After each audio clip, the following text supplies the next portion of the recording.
चंद्रेश्वर घर आम नुआपड़ा ये जो अष्टपहरी आमर ये 16 वर्ष है ए वर्ष को मिसई ये प्रति वर्ष एमती चलती बहुत जाक जमक ग्रामवासी मैंने उत्साहित हो सब आम सब प्रति वर्ष करूँ ग्रामवासी संपूर्ण सहयोग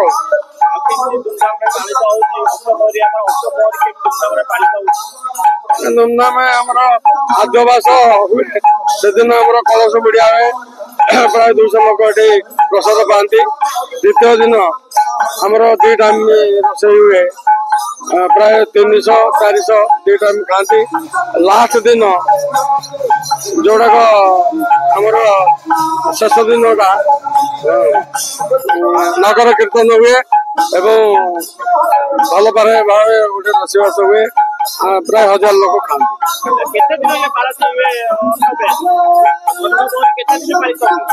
3 दिन ग्रामवासी पूरा उत्साह रही एमती सब चलो बोली समस्त आग्रह रही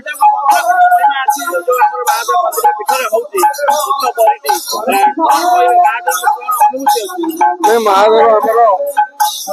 ये होती पाताल पीठा तेणु बहु लोक मानती आम अंचल बहुत ना रही मो ना सत्यव्रत राउत ये ग्राम वाला नुआपड़ा कणास ब्लॉक नुआपड़ा ग्राम अनति दूर में कणास ब्लॉक मात्र 1.5 किलोमीटर दूर गाँ आज जो अनुष्ठान होती बाबा वाक्येश्वर देव पीठ अनुष्ठान आज अष्टप्रहर नामयज्ञ कर अष्टप्रहर नामयज्ञ कहले ए जगह आम अष्टप्रहर संकीर्तन कर खुशी खुशी 8-10 जन पिला मिसी हाँ गोटे सब गाँव हो आम पाख गाँव करने नाम संकीर्तन आरंभ होता जहाँ भगवान का आशीर्वाद बर्तमान ये 16तम वर्ष है 15 वर्ष पूरी 16तम वर्ष पदार्पण कला गाँ लोक बहुत उत्साह उद्दीपना यही फंक्शन बेले गाँव जो कौलिक फंक्शन रही बहु आबा मान काल रही तेणु ये गोटे नुआ सृष्टि होती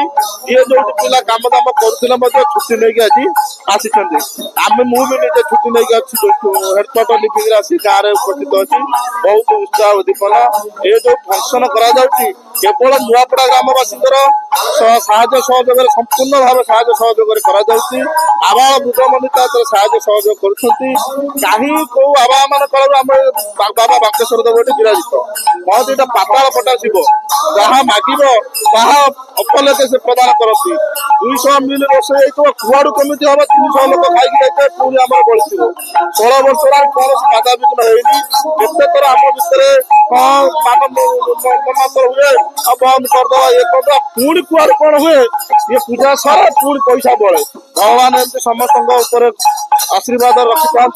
उत्पा दृष्टि समस्त चाही था यही फंक्शन गाँ गाँव सब गाँव हो भगवान प्रति आमर भक्ति भाव जागृत हो जय चैतन्य महाप्रभु की।